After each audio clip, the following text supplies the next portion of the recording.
For more, let's bring in Ishwar Prasad, Senior Professor of Trade Policy at Cornell University, also the former head of the IMF's China division. It's good to have you, Professor. To what extent is China bailing out Russia financially and economically? Now, the reality is that much of the locus of international finance is still dominated by the West, but China can certainly help Russia to a significant extent, in particular because Russia does rely to a large extent of its export revenues on energy exports, and China can certainly consume a good bit of those. But once you get past that, it's not obvious how much direct and immediate help China can provide. If you think about the amount of Russian reserves held in Chinese renminbi, the amount of money that the Russian central bank could get from the Chinese central bank, that all adds up to about $150 billion or so, which is about a quarter of the overall amount of foreign exchange reserves has. Much of which Russia doesn't have access to right now. Plus, if you have payment giants like Visa and MasterCard pulling out of Russia, that cripples the domestic financial system as well. So Russia is facing this double blow, both domestic and international. And at the margin, certainly China can help. But it's not going to be a good substitute for what the Western financial institutions and the Western-dominated financial system could provide. What does it mean for the U.S.-China relationship economically, trade perspective, the fact that China is not following the U.S. and Europe and is providing help to Russia?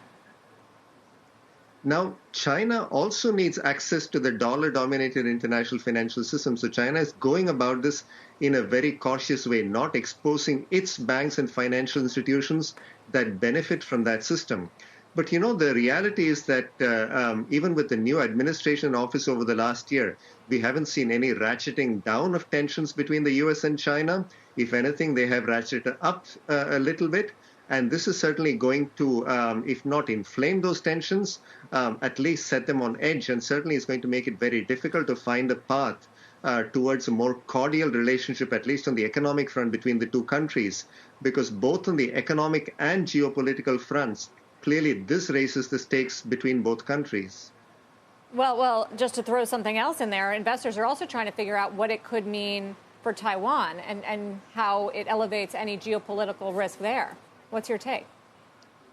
Now, certainly, I think any rational investor would probably perceive the medium-term risk of China moving into Taiwan as having increased because certainly it has become clear that Russia is vulnerable to some extent because of the financial sanctions. But if you think about China's relative military power plus financial power, it's hard to see what sort of sanctions or other sort of economic pain that the U.S. could inflict on China that would anywhere near match what it has been able to inflict on Russia. So I'm sure the Chinese are watching this very closely. But certainly they're also watching the fact that when provoked, the West is able to come together in a way that maybe we would not have anticipated a couple of weeks ago. So that might also change the configuration a little bit in terms of Beijing's calculations about what sort of response it can expect from a united West, which we can certainly see can pull itself together when the need arises.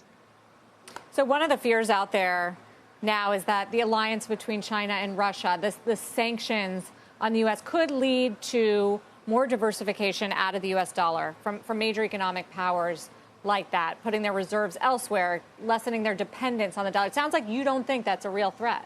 Is that right? There are some changes coming. I mean, the dollar's role as a payment currency is going to decline. The importance of SWIFT is going to decline because there are technological advances underway already that can bypass SWIFT as a messaging system. China's cross-border interbank payment system can ultimately act as a messaging system that makes it possible to get around the dollar as a payment currency. But my long-held view, and I think the data bear this out, is that for a reserve currency, you need not just the ability of your currency to function as a payment currency or a large economy and deep financial markets, but also an institutional structure, an independent central bank, the rule of law, an institutionalized system of checks and balances, all of which are necessary to maintain the trust of foreign investors.